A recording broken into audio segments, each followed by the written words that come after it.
Hello, and welcome to Linda Cosgrove Show. I am Linda Cosgrove, and this is my first exclusive interview show. This show is all about bringing creativity and inspirational men and women from different parts of the UK and abroad. My first guest is a reality TV star, and she is a Zulu warrior poet. She made it to the final audition at the X Factor in 2012. Please join me and welcome Donna, Africa.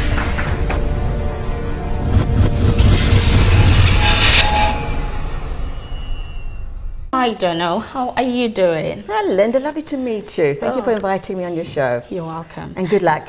Thank you. So why are you called Donna, Africa? The Queen of Dreams. I'm called Donna Africa, the Queen of Dreams, because I came to the UK from my homeland Zimbabwe in South Africa to start a new beginning and realize my dreams of yesteryear today. Short and sweet. Wow. In 2012, you received a thank you letter from the Prime Minister, David Cameron, in number 10 Downing Street. Please, can you tell us all about it? I can do better than that. I can actually... Have you got something to share? Yes, I have, Linda. Oh, okay. I'm very proud of this. This is the letter from David Cameron. Thank me for my participation as the London 2012 Olympic performer and volunteer. So it's one of my pride possessions, Linda. Wow. Okay, so what is the meaning of Azimbonanga? Azimbonanga Zulu. I hope I pronounced that well. You did it quite nice. Azimbonanga. Azimbonanga. I like to sing it. As I said, I like things animated and live like you. It means one who's yet to be seen in Zulu. And that's what I'm trying to do. I'm trying to be seen. But I'm sorry, I forgot to give you a little gift from me. I give everyone that I meet on my journey in realizing my dreams, I always give them as a gift, my little humble poetry book. Wow, thank you. That has been read by celebs, and also my... Wow, that's amazing. also my Donna Africa's Zulu Warrior T-shirt. Wear that with pride. Yeah, and may all your dreams come true, Linda. Yeah, I hope so. Look, wow, that's amazing. Thank you, Donna. Thanks, Linda. Thank you. You were featured dancing at the British Got Talent on ITV. That's right. Yeah, at the top in April 2012. How did you get selected? I went through the audition process. I did a cabaret act in this corset that I'm wearing today with a top hat. They loved it. They said, we'd like to film you for the opening scene. And there I was on top of this roof, dancing with these heels, adjacent to the London Eye. Very risky, I must say, 'cause I'm a bit of a daredevil. They filmed it, and it was part of the opening scene, Linda. It was a lot of fun, though, a lot of fun. So can you tell us your experience at the X Factor? The X Factor, I made it to the live auditions, Linda. And I met a lot of celebs. I felt like a star. Had to be there crack of dawn. This is not for the faint-hearted. It was a long day. I met all the crew. They filmed, they interviewed me like you. I met Jedward. Wow. I met Dermot O'Leary. I met, oh my goodness, Louis Walsh. Yeah, well, we're going to get to that. But, you know, so when you met all the celebrities, how did you feel? Did you feel like a celebrity as well? No, I think I'm a celebrity in practice. No, I didn't feel like a celebrity at all. I felt like a little bit of a star. But I was very, very nervous. And meeting them, I was like you. I was there when I got onto the stage, I saw those massive people. I went straight to the judges' table. It was Louis Walsh. It was Mel C. It was Gary Barlow. I went straight down there, started chatting up Louis because he's my favourite. I love the Irish. And well, you gave Louis Walsh your T-shirt, and you also gave him your poetry book, which you've just given me now. So, how do you think he felt when he got that? And did you give it to him after the audition, after you performed your act? Was it after you did your act? You gave him your... No, I went straight to the judges' table, so I hadn't done my act there. I wanted my whole idea, or I was meant to give him a cheeky kiss. Oh, but wow. I didn't, because... I forgot because I was so nervous. I was meant to give him a cheeky kiss. Oh, so you're brave. but I didn't get that far. But we were chatting and I forgot, but I gave him my book. He was very gracious. He thanked me.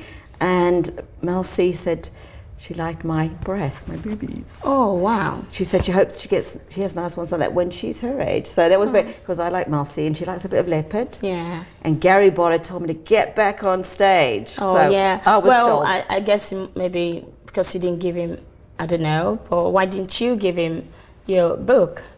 I Your don't know. t-shirt? I don't know. I don't know. I did. You know, you get nervous. You just kind of. I was there to see Louis. Yeah. Because I love the Irish. But I'd love to have met Gary as well. Well, I met him. He told me to get back on stage. You know, no one to tell. You know, you listen to Gary Barlow because I really admire his talent. So tell me, how did you meet the Jedwoods? The twins. Yeah. How did you meet them? At my Live X Factor audition, they took me. They were the hosts, so they took me under their wing. They saw I was nervous. They know how it's like, and they were great guys. They're Irish, they're young lads. They don't drink, they don't smoke. They're polite, and they looked after me well. And lovely. I recommend them. I love those boys. So why did you give Russell Brown a hug? Oh, did you read that somewhere? Oh, how did you know about that? I've been doing my research. You certainly have done your research. Yes, as I said, I'm a proud London 2012 ceremony performer. We were at rehearsals at the closing ceremony, and then Russell Brand walked onto the playoff field, and I saw him, and my friend dared me to go up to him, so I did. Because I don't normally do that. I'm a bit shy. But I thought, well, let's go for it. So I did. I said, Russell, you don't look shy. I do get shy, but with he's such a hunk, you know, I get a little bit shy. And anyway, I said, I'm from Zimbabwe, can I have a hug? He said, yeah, sure.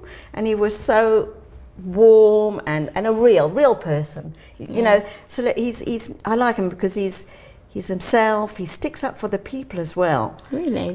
He's a people person. Okay. Donna, can you tell us more about all the publications you've been on? I've been lucky. I know you've been on the Zoo magazine. Goodness, you heard about the Zoo magazine? Yeah, the Women's Own. Is it the Women's Own? Yeah, you're right. You've done your research. Yeah. Yes. What I'm most proud of is basically being featured full page as an original of Norwich, and it tells how a message there. Never give up on your dreams or ambitions, and that is my message. And yes, these are all the magazines I've been in. I've been in quite a lot of publications, but they're just saucy stories. You have to go to my website to find out more, Linda. I'm not going to give all my secrets away in one go. Well, you look, nice for your age. Anyway, so I know you're writing a book. Is it a poetry book, or you just writing? It's my second poetry book, and it's also going to be called The Queen of Dreams, which I'm co-writing it with my brother, and hopefully that'll be available on my website and on Kindle. So I will look on my website, www.donnaafrica.co.uk, and everything is there. Okay, so that's Donna. She just said a website now. So if you want to know more about Donna Africa, go to her website. Well, do you have any regrets? No. So far, any regrets so far? I wish I'd started my career younger, but I was a single mum, and I was paying the bills and the school fees, so there was no chance for dreams. But this country has inspired me, the UK. When I saw the people what they're doing, I thought, I'm going to give it a bash. So that's when I started realizing my dreams. Very late in life, that's the only regret I have. I wish I'd started earlier. Oh, where do you see yourself in the next 2 years? Well, at the moment, I'm looking for a husband. Oh my God. So, I've just got normal wishes like other people. Oh, wow. I know I'm a bit of a diva, but I think you'll find one. I'm looking for a husband. So if there's any man out there, I'm available. Okay? Any man out there, you had her, she's available. Anyway, so I think you'll find one. You're very glamorous. I like to be glamorous. So in the next 3 years, that's what you want to achieve. I'd like to be married, because I've been single all my life. Okay. Being a single mum, raising my lovely son. I'm not going to give you his name, but I've spent my life raising my child, and now it's time for me, and I'd like a man in my life. So, okay, you were at the BBC Radio Norfolk and at the Heart Radio in Norwich. Can you tell us about it? What did you do there? Were you being interviewed, or what was? I got interviewed by Stephen Bumfrey on BBC Radio Norfolk about my first poetry book. Okay. Which was fun. So we advertised that, and we talked a bit about my glamour modelling, because I've been doing glamour modeling for 7 years now. You can see all the glamour pictures on my website. Yeah, wow. And so he talked about my glamour modeling, my acting, and my book. Yeah. And with Heart Radio, they interviewed me about my participation in the London 2012 Olympic Games, which was a once-in-a-lifetime opportunity. Yeah. And which as I don't know if I showed you, but Danny Boyle, who was the director of Slumdog Millionaire. Yeah. This is a thank you. Wow. From him. That's amazing. Look at that. Yeah. Anyway, you've done well.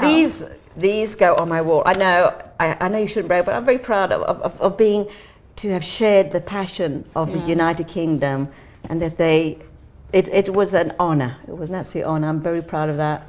I know I'm like a Zulu. I'm very proud. That's why I emulate the Zulu warrior. I've always seen you on your Zulu outfits. Yes. You know, on your spares and your, other Zulu outfits. They don't recognise me when I'm not wearing it. Are you now being transformed? Is this a new Donna for 2014? Oh, I like that. Yeah. No, I've always been glamour model for 7 years now, but my poem was about a Zulu warrior, so that's why I dressed. As I said, I'm an animated poet, performer. So I wanted people to see that Donna Africa is also glamorous. I like the makeup, I like the hair, I like the clothes. I wanted them to see another side of me, not always in the Zulu costume. Yeah. So, because I've been in glamour modeling now for 7 years and nobody knows. Wow. So thank you for giving me that window of opportunity to show people that I'm you not can always look this way as I well. can also dress like like a lady. Wow, you like it. Well, so what advice have you got for the people who are, hoping to be like you, or who's trying to chase their dream, or wants to get somewhere in the nearest future? My honest advice is, first, get education. Get education. Don't rely on a dream, because not all dreams come true. So get education, get yourself qualified, go to drama school, do whatever you can. You must promote yourself, you must believe in yourself, and you must never, never, never, never give up on your dreams. I wish I had gone to drama school now. Oh. I'm just saying. Never too late. I'm thinking of doing it, actually. Yeah. I'm thinking of doing that. Yeah. Okay. Because you're inspiring me now. You're inspiring me. Yeah. Allow me to be inspiring you. My God, this is amazing. Anyway, Donna, we're coming to the end of the show. So it's really amazing having you on our show, and we hope to catch up with you in the next future. So that's for Donna. You've heard everything about how you want to know more. Just go on our website, and if you want to also be on our show, why don't you go on our website and apply to be on our show? So that's Donna Africa.